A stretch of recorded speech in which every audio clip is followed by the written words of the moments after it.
Bienvenue à cette nouvelle édition du Bulletin des régions, une émission produite grâce à la collaboration des télévisions communautaires autonomes associées à Cogeco. Bonne émission. Alors, qu'est-ce que ça évoque pour vous, le 5-10-15? C'est un espace absolument magnifique. C'était des belles professions dans ce temps-là? J'ai fait 40 ans, madame. Donc, Je vois l'homme comme un arbre parce que l'homme prend racine comme l'arbre. Avez-vous l'impression qu'il y a une relève pour ça? Est-ce qu'il y a des jeunes qui vont pour pas que ça se perde? C'est cette année que ça vaut vraiment la peine de venir au marché public. Ça représente une belle tradition, en fait, qui est un peu un porte-bonheur pour les pêcheurs.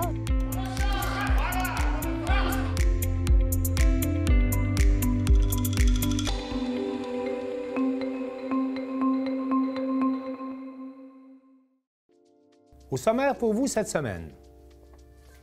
Dans Port-Neuf, la sécurité alimentaire passe par le glanage, la récupération, la transformation et la distribution.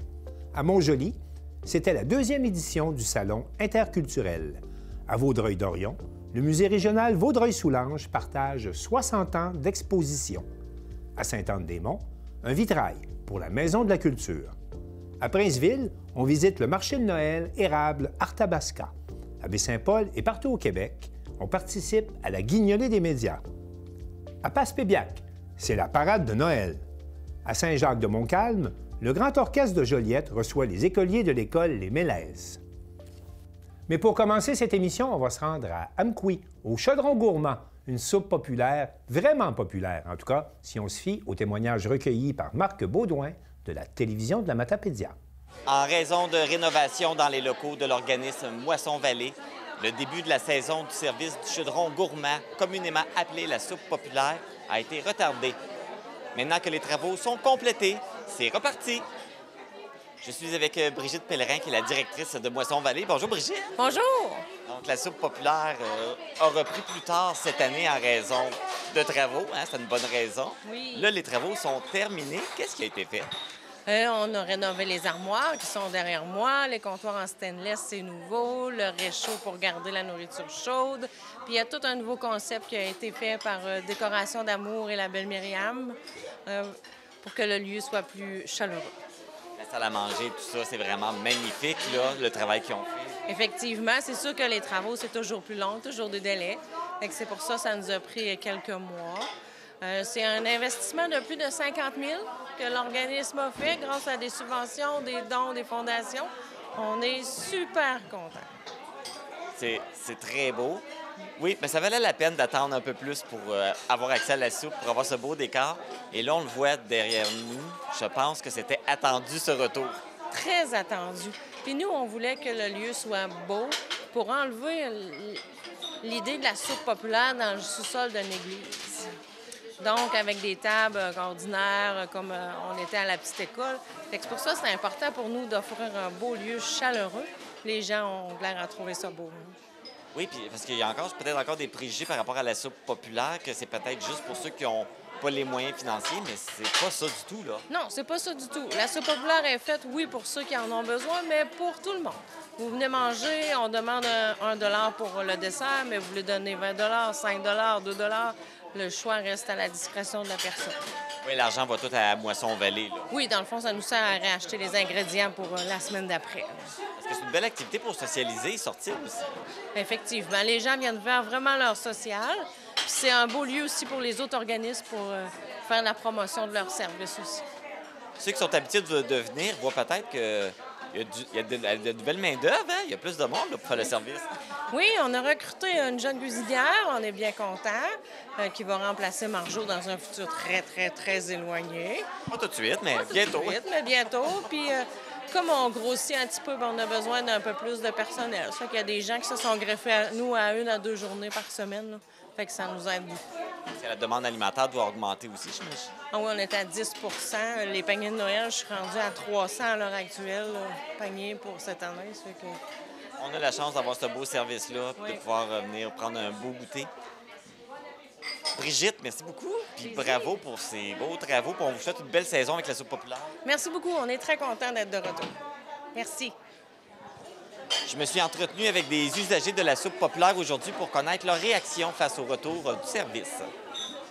Est-ce que vous êtes une habituée de la soupe populaire? Pas souvent, mais quand je viens ici, dans le coin, j'arrête. Comme là, aujourd'hui, je savais que ça ouvrait aujourd'hui. Parce que j'ai vu l'annonce dans la porte en avant. Non, c'est la première fois que je viens ici. Et comment vous avez connu l'existence du service? Bien, c'est la madame qui travaille ici. Son frère nous avait dit qu'il y avait un dîner ce midi. Fait qu'on est venu. C'est un de nos amis. Je suis ici à l'année, à tous les mercredis. Puis je suis la grand-mère de Vanessa Charret qui travaille ici. Pas vraiment beaucoup. C'est comme un peu mal à l'aise des fois de venir parce que je me dis, j'ai quand même un bon revenu puis je trouve ça... Est-ce que vous pensez que la soupe populaire, ça s'adresse surtout à ceux qui ont des difficultés financières? Démunis, oui, puis surtout les démunis. Mais d'après ce que je vois, je suis en classe moyenne. Comment tu trouves le nouveau décor? Oui, je trouve ça très beau. Hein? C'est vraiment quelque chose, là. C'est bien pensé. C'est tout... ça rafraîchit beaucoup. C'est encore bien plus appétissant et attrayant aussi. Hein? Ah, les rénovations, c'est très beau. C'est aspirant. C'est aspirant. T'sais, on est ici puis on regarde ça. C'est un beau bleu turquoise pâle. Puis, ça nous ramène, ça nous reste ici, ça nous apprend à revenir. Moi, je trouve ça super beau. C'est le mur, là, c'est vraiment beau. J'aime aussi l'organisation, là, ou les plats, là. Je trouve qu'ils ont changé ça. Il y a un nouveau réchaud. C'est vraiment optimisé, là, puis j'aime vraiment ça. Êtes-vous plus salé ou sucré? Sucré. Moi, ni un ni l'autre. Sucré, j'en mange pas. J'aime bien la soupe. J'aime tout. Moi, je suis gourmande, hein? Dans sucré... Ah ben moi, c'est dessert. C'est sûr, c'est une bébête à sucre. Disons 50-50, parce que j'aime bien la soupe, puis là, ça me prend absolument un petit dessert. Je suis plus sucrée, monsieur. Je vous rappelle que le service de la soupe populaire est offert à tous les mercredis de 11h30 à 13h dans les locaux de Moisson-Vallée, situés au 54 rue du Pont à Amqui. C'est ouvert à tous et c'est une belle occasion de venir socialiser en mangeant un bon repas chaud.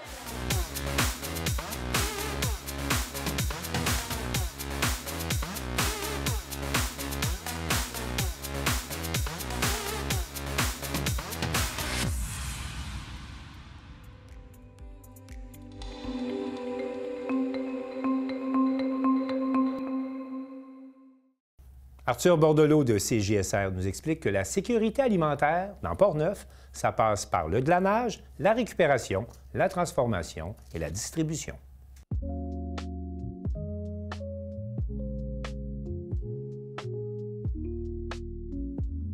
L'organisme Solidarité citoyenne Portneuf offre plusieurs types d'aides aux individus et aux familles dans le besoin.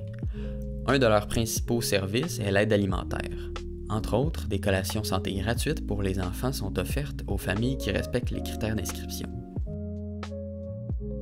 Voici chaque étape, allant de l'obtention des ingrédients à la distribution des collations, expliquée par les gens qui rendent ce service possible. À Cap-Santé, une trentaine de bénévoles étaient présents à l'Arc-en-Ciel du Paradis, une ferme qui avait un surplus de légumes. Donc, le glanage, c'est un projet qui a lieu ici dans la région de Portneuf, Glanage Portneuf, depuis 2021. Puis ce projet-là vise à réduire le gaspillage alimentaire dans notre région, à sensibiliser les citoyens aussi, les citoyennes, à la consommation locale, à la consommation responsable et aussi à favoriser l'accessibilité à des aliments sains. Donc, le concept du glanage, c'est qu'une équipe de bénévoles va se présenter à une ferme. C'est le fermier, généralement, ou l'agricultrice, le producteur qui va nous contacter pour nous dire qu'il y a des surplus dans ses champs. Lui n'a pas nécessairement le temps, les ressources pour aller récolter ça. Donc, il a comme besoin d'une équipe en support. Donc, l'équipe va venir, qui est chapeautée par l'organisme Solidarité citoyenne Portneuf. Et puis, vont aller faire des récoltes dont cette récolte-là va être divisée en 3 parts. Donc, il y a une part de la récolte, le tiers, qui s'en va au producteur, Le tiers va aller à l'organisme Solidarité citoyenne Portneuf pour redistribution dans les organismes en sécurité alimentaire de notre région. Et l'autre tiers va être partagé entre les bénévoles glaneurs, glaneuses qui étaient présents pour la récolte. La récupération des denrées chez les producteurs et productrices de la région de Portneuf, ça se fait en tout temps. En fait, on a un camion. Solidarité citoyenne Portneuf est en lien avec les producteurs de la région. Il y a toujours des dons qui sont faits à l'année. Par contre, le glanage, ça, c'est vraiment plus spécifique à la période estivale puis à l'automne. Donc, cet été, il y a eu, par exemple, une ferme qui avait trop de petits haricots à un moment donné, pas la possibilité de récolter tout ça. Donc, elle a appelé à la rescousse l'équipe de glaneurs qui est venue. Par contre, la saison, c'est ça, automnale, est vraiment propice au glanage parce que là, les producteurs savent, par exemple, les marchés sont terminés, les paniers de légumes. Donc là, c'est à ce moment-là qu'il y a encore des légumes dans les champs qui n'ont pas été vendus.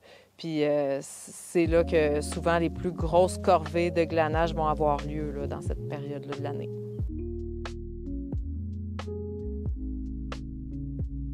L'organisation ne reçoit pas seulement des fruits et légumes grâce au glanage. Solidarité citoyenne Portneuf fait affaire avec plusieurs serres dans la région. Celle-ci, sur le terrain de la Fondation Mouvement Papillon, partage avec plusieurs organismes locaux depuis 2020. À la base, c'était une forêt ici. C'était zoné agricole, mais c'était une forêt. On a tout déboisé, reparti les terres, reparti les semences et tout. On a créé un mouvement justement pour redonner aux familles de la région de Portneuf pour ceux dans le besoin. Le projet a été fondé à Portneuf, on le débute ici, mais le but de la Fondation, c'est vraiment de déployer nos ailes puis d'en mettre un peu partout au Québec, dans plusieurs municipalités. Donc, c'est ça, on a parti, c'est comme notre projet test ici qu'on a fait à Portneuf, mais dans le but d'expansionner puis d'en faire un peu partout. On est le 25 octobre. La production n'a pas encore gelé dans la serre, malgré qu'on a vécu des grosses gelées déjà. Mais ça avait quand même beaucoup diminué. Fait que là, on donne un petit coup en groupe là, pour vider tout ça. Donc, ça se termine pas mal maintenant, fin octobre. On a une serre chauffée à Deschambault, puis une serre non chauffée ici à Portneuf. On a fait pousser des verdures qui se conservent, là, qui s'appellent des pains de sucre, des poivrons qu'on a pu transformer, des framboises. En fait, c'est l'année d'implantation des framboises, donc il n'y a pas eu énormément de récoltes, mais c'est prometteur. Ensuite de ça, on a cultivé aussi des cerises de terre. À l'extérieur, parce qu'il y a aussi une petite parcelle à côté de la serre, on a fait des oignons, des carottes et des choux et des courges. À Saint-Basile, une équipe de 4 bénévoles prépare les collations. Installée au local des fermières de Saint-Basile, elle se donne rendez-vous à tous les mois et elle prépare aussi des mets destinés au frigo communautaire.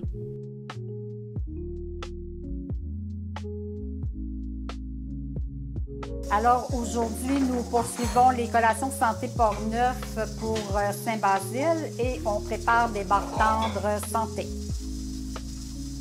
En plus de préparer des collations santé Portneuf, quand le temps nous le permet, on cuisine des portions pour le frigo communautaire de Saint-Basile. Donc là, on a 16 portions de soupe chinoise. Puis aujourd'hui, on va avoir en plus peut-être une vingtaine de portions de rôti de porc avec des légumes. Là, bien, c'est sûr qu'avec l'équipe de travail ici, mais Mme Diane, elle est en mesure de me dire, selon le calendrier, comme elle expliquait tout à l'heure, combien qu'on a besoin de collations santé, pour quelle date, puis par rapport aux rencontres qu'on a de prévues, combien qu'on doit en préparer d'avance pour, disons, janvier. Donc, on est toujours certaine d'avoir suffisamment de collations pour les enfants.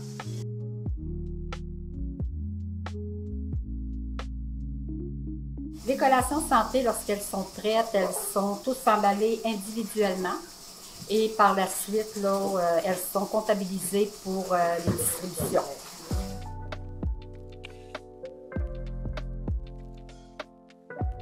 Pour la distribution du secteur nord de Portneuf, les collations sont transportées à Saint-Raymond au local des scouts. Les familles inscrites au programme peuvent donc venir chercher les collations santé qui ont été préparées. Alors, c'est une distribution qui se fait une fois par mois.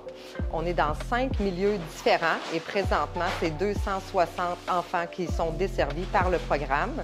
Il y a 2 façons dont les enfants peuvent bénéficier de collations. Donc, soit par les distributions mensuelles. Présentement, il y a des distributions qui se font à Portneuf avec l'aide de la Saint-Vincent-de-Paul de Portneuf, à Saint-Raymond ici présentement. Il y a également à Saint-Basile avec le service d'entraide Saint-Basile. On est à Donnacona aussi et avec la Saint-Vincent-de-Paul de Saint-Marc-des-Carrières qui collabore avec nous. Et puis, il y a également des réserves dans les écoles. Donc, la majorité des écoles de Portneuf disposent d'une réserve qu'on vient remplir là, périodiquement de collations. Alors, les enfants, au besoin, peuvent aller demander au professeur ou au secrétariat d'avoir une collation si jamais ils ont oublié une collation ou si jamais ils n'en ont tout simplement pas.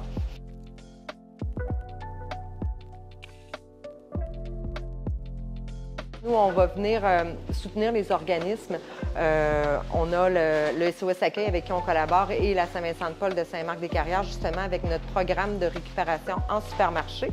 Donc, c'est une fois par semaine, on fait de la récupération dans 3 différentes épiceries. Et puis, on va venir apporter les denrées. Donc, c'est les invendus qui seraient perdus.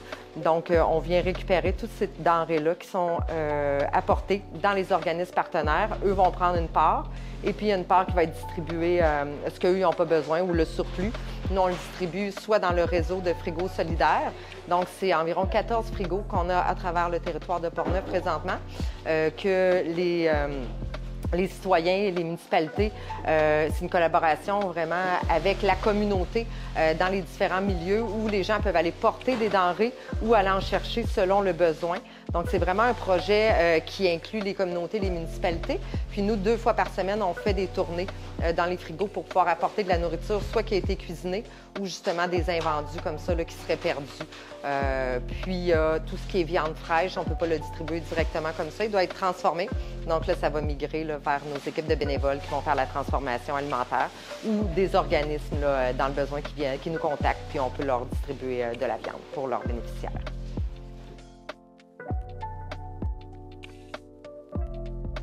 Tout ce qu'on voit ici à l'arrière, c'est pour la distribution de Saint-Raymond. Les denrées ils viennent de différents endroits, soit des choses qui ont été glanées, soit des collations qui ont été cuisinées par nos équipes de bénévoles ou des choses qu'on a achetées là, directement là, d'un grossiste avec qui on fait affaire.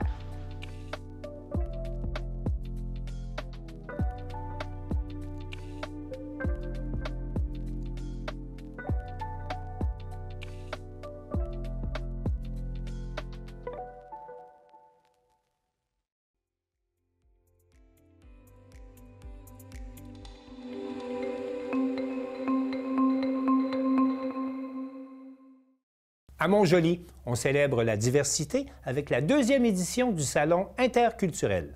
Un reportage de Marc Després de TV Métis. Eh bien, on se trouve aux Galeries Montjoly. C'est la 2e édition de ce Salon interculturel. Je pense qu'on peut parler d'un autre succès. Oui, on a eu plus de participants cette année, puis surtout, on a fait beaucoup de promotions, puis on essaie d'en faire un événement récurrent. Donc, je pense que ça va commencer à être une routine, puis les gens vont le savoir qu'au mois de novembre, on célèbre la diversité interculturelle. Parce que c'est ça, c'est pas mal toujours dans ces dates-ci. Oui, mais en fait, la semaine québécoise des rencontres interculturelles se tient dans la 2e semaine de novembre. Mais pour nous, ça cadrait plus à ce moment-ci, là, le 23 novembre, pour la 2e édition. Et à ce moment-là, je pense que c'est important de tenir un tel salon. Oui, bien en fait, ça permet aux gens qui viennent de l'extérieur de faire connaître leur culture, mais ça permet aussi aux méticiens et méticiennes de pouvoir voyager en restant dans la métisse, en s'ouvrant, en connaissant un peu plus la culture des gens qui s'installent tranquillement sur le territoire. Puis ça fait du bien aussi aux gens qui sont ici, puis qui s'ennuient des fois de leur culture, de leur pays. Fait que d'en parler, bien, c'est une belle occasion aussi. Donc, cette socialisation-là devient très importante. Effectivement, puis c'est un temps, on va se le dire, pas facile, là. C'est gris, c'est plus difficile. Pour les gens qui sont originaires de pays où il y a beaucoup de soleil, ben oui, là, ces temps-ci, c'est difficile pour les Québécois qui sont habitués, mais c'est difficile aussi pour les néo-Québécois qui en sont à leurs premiers hivers, là. Et à ce moment-là, plusieurs pays représentés aujourd'hui? Oui, bien, on avait des pays qui étaient là pour une deuxième année, mais on a certains nouveaux kiosques. Par exemple, on a des gens du Guatemala qui sont présents, des gens du Pérou, on a des gens de la Guinée, des gens du Cameroun qui étaient là l'année passée, mais qui ont préparé autre chose cette année. Fait que, bref, autant d'anciens participants avec des nouveautés que des gens qui sont des nouveaux participants. Et c'est quand même intéressant parce qu'on voit qu'il se prépare là, à pouvoir répondre à toutes sortes de questions. Oui, puis il se prépare aussi au niveau de la nourriture. Je ne sais pas si vous avez remarqué, mais il y avait quand même beaucoup de choses à manger cette année, à découvrir. Fait que oui, là, ça a été beaucoup de préparation, beaucoup de temps, beaucoup d'énergie. Aussi, on sait que les gens travaillent, les gens étudient, les gens ont des enfants. Fait que oui, là, ils ont quand même pris beaucoup de temps pour préparer cette activité-là. Et comment va l'intégration des gens dans la métisse? Bien, on a différents projets en ce moment, dont des ateliers de socialisation en français qui se déroulent depuis le mois de février dernier. Mais dans l'ensemble, c'est sûr qu'en ce moment, il n'y a pas des belles annonces nécessairement, donc c'est pas nécessairement facile pour tout le monde. Mais on essaie de garder le sourire, de rester positif, mais c'est pas toujours évident.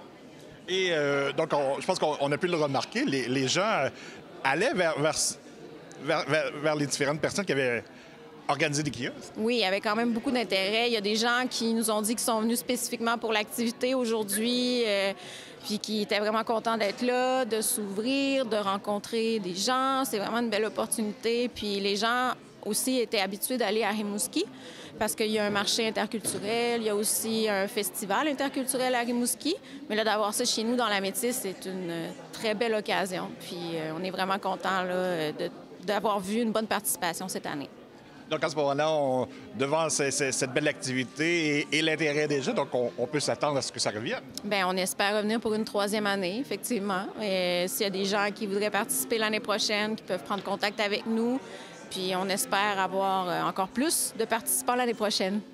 Et donc, on peut se dire qu'il y a vraiment beaucoup d'intérêt dans les deux sens. Oui, absolument. C'est vraiment un échange. Ça vient des deux côtés. Donc, autant des gens qui sont curieux de venir enfin poser la question « Tu viens d'où?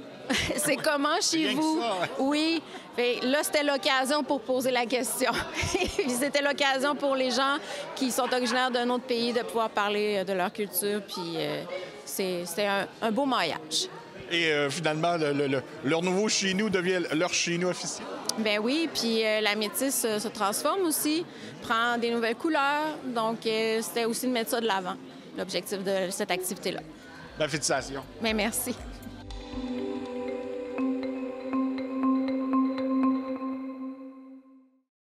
Chantal Bédard de CJSR rencontre la conservatrice Édith Préjean du Musée régional de Vaudreuil-Soulanges qui présente une exposition sur 60 ans d'exposition. Pour célébrer ses 60 années de présence muséale et culturelle, le Musée régional de Vaudreuil-Soulanges propose une exposition sur les différents thèmes développés ainsi que les objets iconiques de sa collection au fil des ans. On a 4 grandes sections qui couvrent des périodes de 15 ans qu'on a intitulées « Devenir, grandir, s'affirmer et s'ouvrir ». Ces grandes sections-là témoignent du genre d'exposition puis de thématiques qu'on faisait durant ces périodes-là. Puis ça rejoint également l'évolution de la muséologie au Québec. Parce qu'ici, au Musée régional de Vaudreuil-Soulanges, on a toujours été au diapason de ces grands changements-là parce qu'on a toujours été très impliqués à la vie muséale du Québec. Donc, c'est un peu un clin d'œil. Et puis, on a changé nos manières d'exposer. Vous allez voir qu'on a pris des risques cette année pour rendre hommage justement à toute cette évolution muséale-là. Il faut souligner également que le principal objet de notre collection, c'est le bâtiment. Le bâtiment a été classé en 1967 pour des raisons historiques et ses valeurs architecturales. Cet événement avait lieu pendant 2 grandes journées de festivités dans Vaudreuil, alors que Jean Lesage, de passage dans notre région, inaugurait en même temps que le musée 2 exemples de la modernité du Québec et symbole de la Révolution tranquille. Le campus Cité des Jeunes, première polyvalente au Québec, et le fameux pont de l'île aux Tourtes, merveille de l'ingénierie québécoise de l'époque.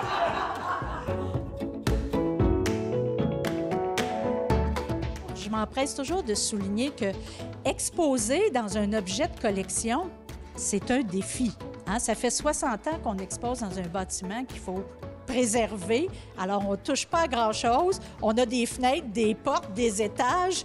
Bien, c'est la beauté de la chose. Le musée a toujours été un lieu convivial, chaleureux. Alors, on souligne ces 60 ans-là, puis on se croise les doigts pour les 60 prochaines.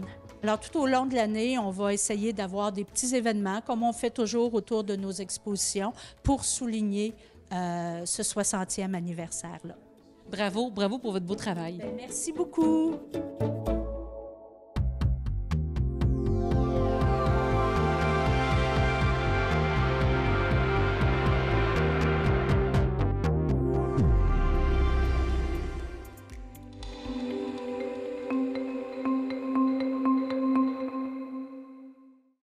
L'artiste André Jutras fait don d'un vitrail à la Maison de la culture de Sainte-Anne-des-Monts et la télévision de la Haute-Gaspésie était sur place pour recueillir les propos de l'artiste. Alors, ici, le texte, bien. Le présent, il est chargé d'émotions. C'est de la beauté. Le présent, c'est de la beauté en quelque part. Même dans la tristesse, il y a de la beauté. Et puis, ça nous mène. La beauté sauvera le monde. André, j'aimerais savoir d'où vient ce projet-là du vitrail à la Maison de la culture. À la Maison de la culture, c'est la grande question, mais la réponse, ça fait longtemps qu'elle est là, la réponse. Depuis Francis Pétier, puis que ici, nous avons des expositions, puis on est accueillis, puis c'est beau, il y a une ambiance de joie puis de bonheur. Et ils nous ont aidés à grandir. Moi, ça fait longtemps, plus de 40 ans, je pense, que je fais quelque chose pour la Maison de la culture. Bien, à chaque exposition qu'André fait, elle nous donne toujours des œuvres. Puis, comme elle l'a expliqué dans sa présentation, son projet de vitrail, elle l'avait depuis longtemps. Je te dirais, bien avant les rénovations qui ont débuté en 2019. Alors, puis là, c'est ça, elle venait, puis elle voulait faire un vitrail, elle était vraiment décidée, tout ça. Puis je disais, André, on ne peut pas faire un vitrail tout de suite parce qu'on va rénover, puis je ne sais pas à quoi ça va ressembler, les fenêtres, tout ça, là. Fait qu'elle a été patiente, elle a attendu jusqu'au temps qu'on puisse procéder au processus de rénovation.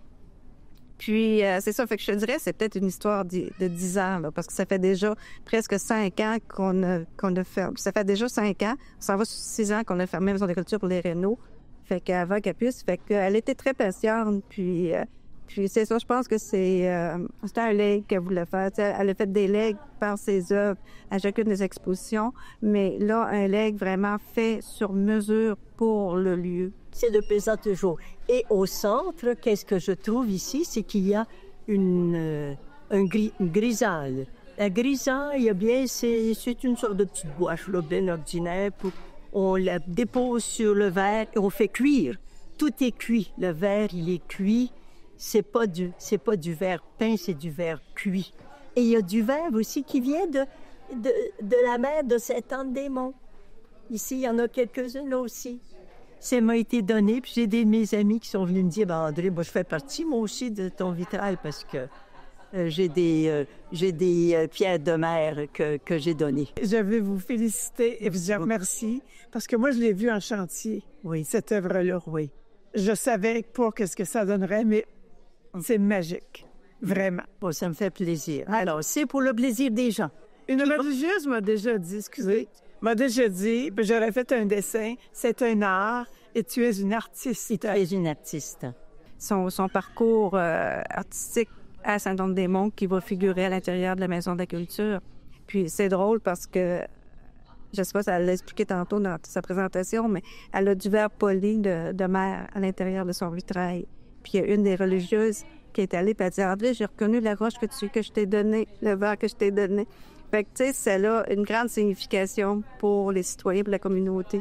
Ce vitrail-là, c'est au-delà de l'œuvre d'art, de la beauté qu'on retrouve à l'intérieur de la Maison de la culture, mais cette appartenance-là et tout. Et moi, ce que j'aime beaucoup, c'est son thème, le présent. On est dans le moment présent et l'avenir est beau, puis on est choyé d'être ici. C'est des fleurs que vous avez comme... Mais c'est la vie. Il y a de la vie, il y a de la vie dedans. Oui. C'est ça que j'ai voulu. Bon, il fait de la cimée aussi. Transmettre quelque chose que les gens vont pouvoir dire, penser, puis réfléchir simplement. on est fatigué, on arrive, il y a de la couleur devant nous, puis c'est assez intéressant. J'ai eu assez de difficultés à le réaliser, mais je suis très contente. Vous avez pris vos mesures aussi, hein? Oui, on avait pris nos mesures, oui. Et c'est Martin Simon Fortin qui a terminé, et c'est parfait, parfait. Mon œuvre, c'est un rêve, c'est un souhait d'il y a longtemps, puis je savais pas comment ça se réaliserait. Et j'ai eu l'opportunité cet été d'arriver dans mon atelier nu. Alors, j'ai sorti les verres, j'ai choisi mes couleurs et surtout le thème. J'ai pris un cahier, puis j'ai dit, ça, c'est le présent ici que je veux exprimer. Et là, c'est l'avenir, puis il n'y en a pas d'avenir. C'est de l'incertain, et puis c'est des grands espaces, puis c'est un espace de vie qui se vit à tous les jours.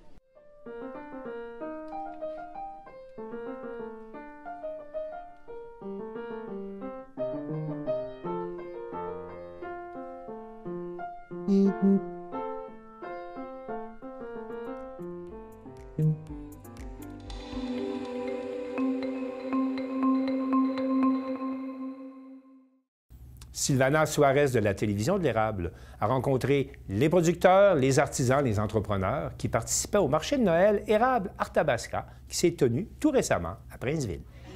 Bon, on va commencer pour parler quel type de personnes on peut trouver ici comme exposants. Comme exposants, en fait, on peut trouver autant de l'agroalimentaire que de l'artisanat. On a 74 exposants sur place durant la fin de semaine. Et il y en a 30 nouveaux qui viennent la deuxième fin de semaine, donc ça va créer aussi une nouvelle expérience pour la deuxième fin de semaine. On peut retrouver autant du savon que des chandelles, des produits très originaux, peints à la main, des confections de Noël faites à la main. Dans l'agroalimentaire, on a aussi beaucoup de dégustations de miel, des viandes, de la boulangerie, des pâtisseries, confitures, etc. On a une très grande variété de produits ici au marché de Noël. Et est-ce que la préparation de cet événement a eu les besoins des bénévoles? Oui, il y a une vingtaine de bénévoles qui travaillent avec moi à chaque année. On a besoin autant pour accueillir les exposants. Donc, tous nos exposants sont accueillis dans les serres au chaud. Donc, mes bénévoles aident à amener le stock des exposants dans leur kiosque. Puis, par la suite, dans la journée, on a distribution de café et eau aussi à nos exposants, ainsi que des repas. Donc, on a aussi le corps des cadets qui s'occupe du stationnement à l'extérieur, qui sont très précieux pour nous. Charles, qu'est-ce que vous vendez aujourd'hui? Alors, moi, je suis photographe, donc je fais des photos de nature à partir de des créations à partir de mes photos de nature. J'ai des calendriers, des cartes de souhait, des casse-têtes, des différentes impressions, entre autres. Et ça fait combien de temps que vous faites ce type de création? J'ai commencé la photo il y a 4 ans seulement, fait que dès la première année, j'ai commencé à créer des choses, des calendriers, puis après ça, mes autres produits. Fait que ça fait 3 ans à peu près que je fais des créations photos. Quels sont les défis d'être entrepreneur? C'est stressant d'être entrepreneur parce qu'on est à notre compte, fait qu'il faut vraiment trouver une manière, un modèle d'affaires pour être capable d'en vivre. Fait que c'est tout le temps du travail. Puis je suis pas dans l'alimentaire, je suis plus dans, on va dire pas l'artisanat, mais côté plus artistique. Fait que c'est pas facile d'en vivre. Je combine ça avec la photo de portrait aussi que je fais en même temps que mes photos de nature, mes créations de photos de nature. Comment ce type d'événement aide économiquement aux entrepreneurs à montrer les créations, les différents produits? Oui, c'est vraiment une belle carte de visite pour nous autres parce que souvent, on est tout seul à travailler là-dessus. Mettons, moi, j'ai mon site web, mais sinon, à part de ça, j'ai pas la chance beaucoup de rencontrer des gens puis de me faire connaître. Fait qu'ici, le marché, il y a, comme je pense, 2000 personnes qui passent par jour. C'est vraiment une belle place pour justement rencontrer les gens. Puis moi, je viens de la région. Fait que c'est la plupart des gens de la région qui viennent ici. Fait que c'est plus facile pour moi après ça de dire « Ah, OK, le lien est tissé, en fait, entre ces gens-là puis moi. » Donc, pour moi, c'est une belle carte de visite. Donnez-moi votre coordonnée, votre information, justement, pour que les gens puissent vous contacter après le marché en Noël aussi. Oui, moi j'ai mon site web, carlitophoto.com. Donc j'ai ma boutique en ligne avec tous mes produits dessus. Je fais aussi de la photo de portrait, fait que j'ai mon offre de service de photographie. Donc c'est le meilleur moyen pour aller pour me trouver. Sinon sur Facebook aussi, Carlito Photo.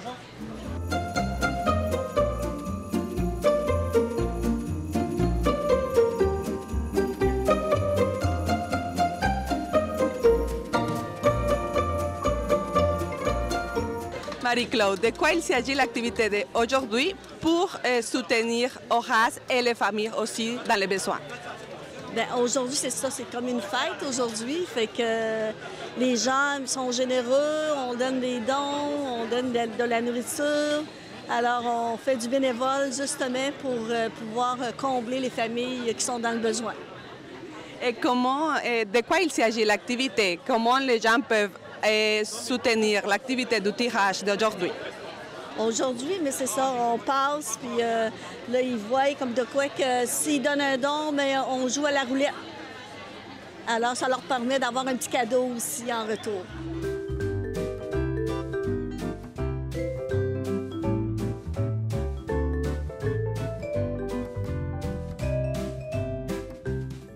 Le petit papier qu'il a choisi, eh bien, il va aller au kiosque qu'il faut pour aller pour avoir sa friandise, parce qu'il a gagné une friandise. Alors, les gens doivent déposer les monnaies qu'ils veulent. C'est ça, ou ça doit des denrées. Il y en a qui apportent des denrées, fait qu'ils jouent à la roulette. Sinon, bon, ben, il y en a qui vont donner des sous.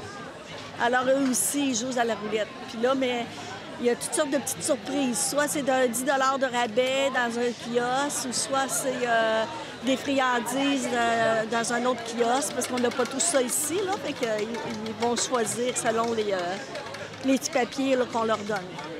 Et comme vous avez trouvé la participation des gens jusqu'à un moment? Oui, à date, là, les gens y ont emporté beaucoup. On a déjà beaucoup de denrées de commencer à ramasser avec 2 autres sacs. Puis là, ils ont donné aussi des dons. Fait que ça va bien, ça va bien. Quel âge avez-vous? Moi, j'ai 12 ans. Moi, j'ai 14 ans. Quel est votre nom? Alice Boutin. Raphaël Carbonneau. Racontez-moi de quoi il s'agit votre commerce. Dans le fond, moi, j'ai produit des plants d'eucalyptus depuis l'année passée. Dans le fond, ça fait 1 an là, que j'ai parti ma petite compagnie à moi. Moi, ça fait environ 3 ans que je fais des sacs magiques. Fait que je mets des grains d'orge, de l'avoine et du lin. On peut les faire chauffer, les faire refroidir. C'est bon pour les maux de ventre, mettons, les maux de dos, tout ça. Et comment a été le parcours? Est-ce que vous avez eu le soutien des personnes? Dans le fond, moi, ma mère, elle m'a beaucoup aidée parce que pour la serre, l'arrosage de mes plantes et tout. Donc, mais normalement, c'est vraiment moi qui ai fait tout seul. Mais j'ai beaucoup d'aide aussi là, de tout le monde. Là. Ma mère et ma grand-mère. On était les 3 longs coups ensemble et c'est le fun. Audrey, quel type de création vous vendez aujourd'hui? Dans le fond, c'est de la peinture sur verre et porcelaine. C'est tout peint à la main, puis au four. Donc, c'est des créations qui durent dans le temps. Combien de temps, plus ou moins, te prend faire un seul verre comme ça? Ça dépend de la création. Il y en a qui peuvent me prendre 20 minutes, il y en a qui peuvent me prendre 1 heure et demie. Donc, ça dépend vraiment de ce que je crée. Et si c'est nouveau aussi, si c'est nouveau, ça va me prendre plus de temps que si je l'ai fait déjà plusieurs fois dans l'année ou quoi que ce soit. Là. Il y a beaucoup de défis d'être entrepreneur? Oui, mais c'est surtout parce que j'ai plusieurs têtes d'entrepreneurs. Je fais de la création sur verre et porcelaine, mais j'ai aussi d'autres entreprises. Donc, oui, ça prend beaucoup de temps, mais en même temps, je pense que c'est quelque chose dans ma vie qui est important.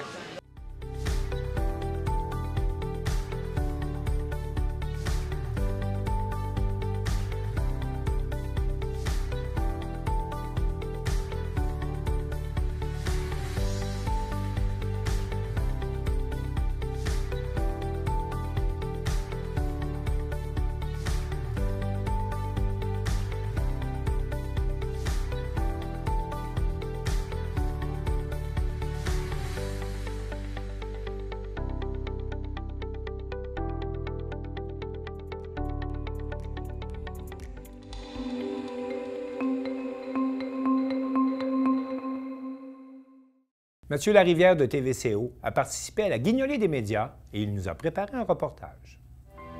En cette période des fêtes qui débute, plusieurs familles de la région sont confrontées à des restrictions budgétaires importantes.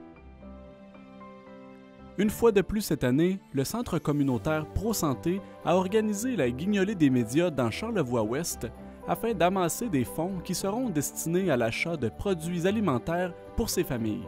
T'sais, les besoins sont beaucoup plus grands. L'année passée, on a fait 180 paniers de Noël. Cette année, on est encore en inscription. On s'attend à avoir entre 220 et 230, ce qui est un record jamais battu, malheureusement, en augmentation. C'est sûr, on le voit, là, les viandes coûtent excessivement cher. Dans les 3 dernières années, on a eu une augmentation du panier d'épicerie de 28 %, donc une moyenne de 10 % par année. Et j'entendais ce matin là, aux nouvelles qu'en 2025, le Québec allait encore y goûter au niveau de l'augmentation des coûts là, de l'épicerie. Donc, nos gens sont de plus en plus vulnérables. C'est de plus en plus des clientèles qui travaillent même maintenant. Là, fait que c'est un peu triste. Là. La levée de fonds de cette année aura sans doute permis d'amasser moins d'argent que lors des années précédentes. C'est variable parce que ce matin, de 7h à 9h, on était vraiment dans la grosse neige. Fait que nous, on a dû se déplacer. On ne pouvait pas être sur la 138.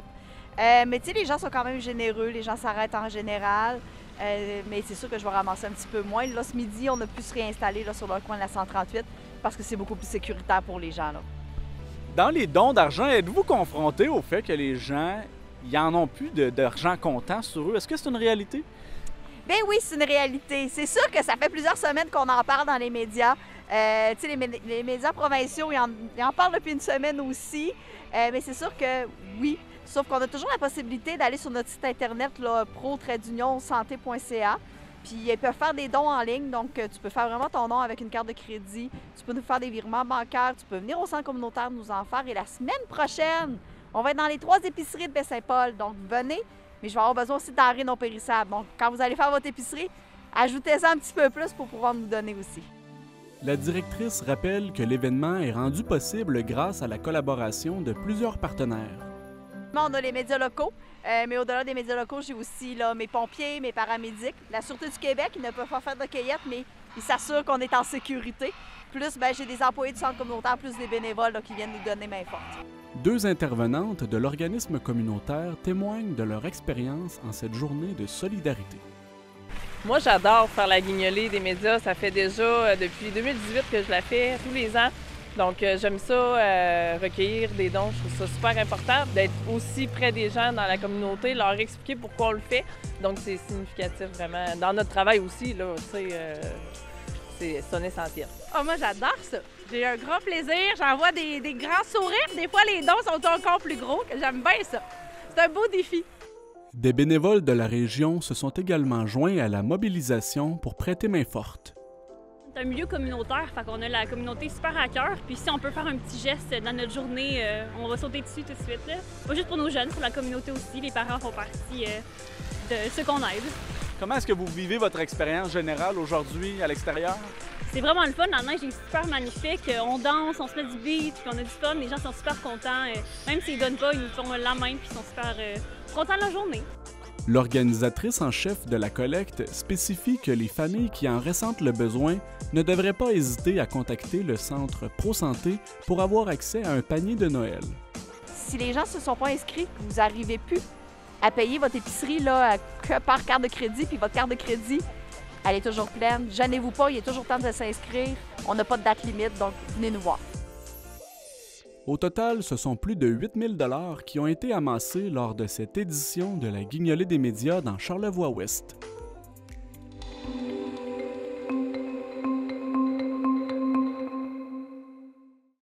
Valérie Pinault de Télévague était à la parade de Noël de Passepébiac et elle a recueilli les commentaires des enfants qui ont eu l'immense privilège de rencontrer le Père Noël.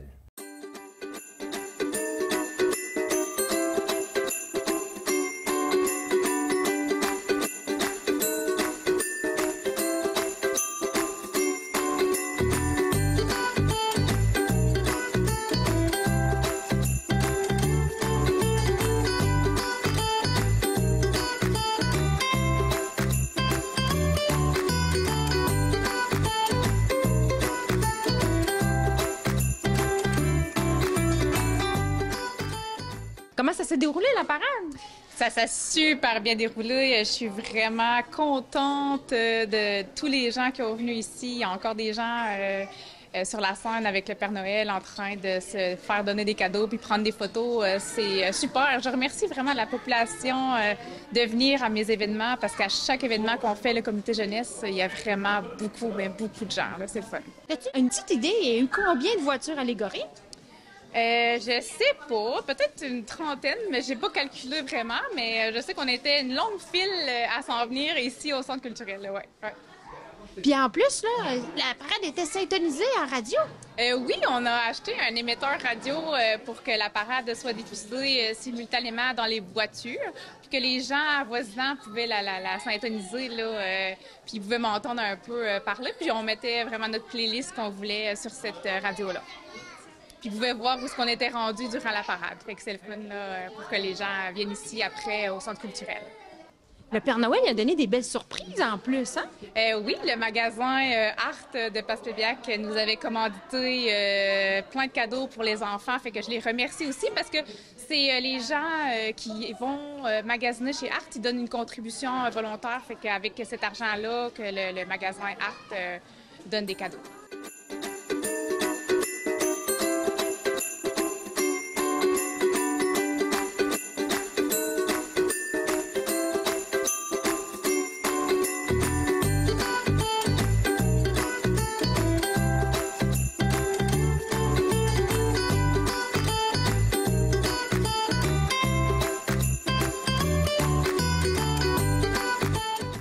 Comment t'as trouvé la parade? Full bien. Oui? Ouais. Est-ce que le Père Noël t'a donné une surprise? Ouais. Qu'est-ce que t'as eu? C'est genre un petit robot. Puis, il y a des ventouses. Puis, il y a plein de trucs pour se distraire dessus. Qu'est-ce que t'as demandé à Noël cette année, au Père Noël? J'ai demandé un petit peu du maquillage. Ouais. Toi, est-ce que t'étais dans une voiture allégorique pendant la parade? Non. J'étais dans un trailer avec le logo des Flames. Le Père Noël t'a-tu donné une surprise? Qu'est-ce que t'as eu? J'ai eu genre il y a des chiffres, faut que tu me traces sur les petits points. Qu'est-ce que t'as demandé au Père Noël pour Noël? J'ai demandé un petit short téléguidé. Pendant la parade, est-ce que t'étais dans une voiture allégorique? Oui. C'était quoi?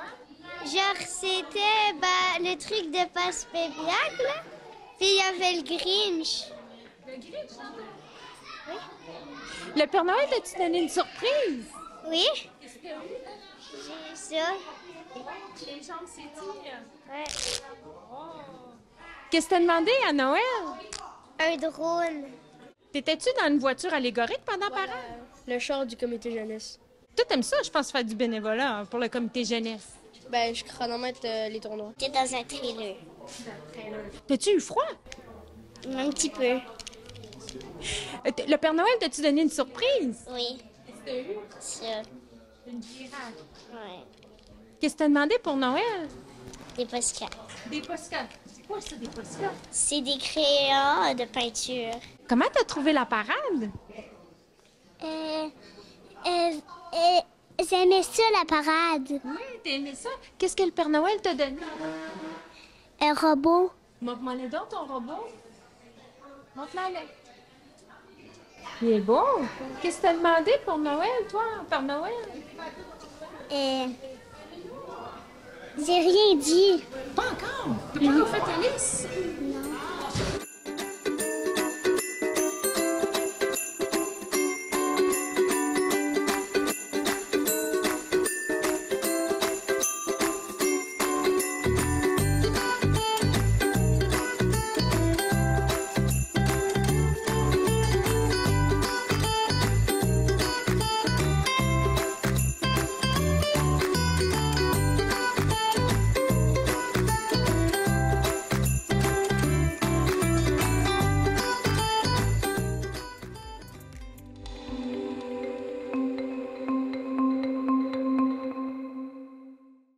Pour son grand concert du temps des fêtes, le Grand Orchestre de Joliette a accueilli les écoliers de l'école Les Mélèzes qui ont chanté « Les enfants du monde », un moment d'émotion capté par l'équipe de CTRP.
C'est tout pour le Bulletin des régions cette semaine. J'espère que ça vous a plu. Je remercie toutes les stations de télévision participantes et je vous dis à bientôt.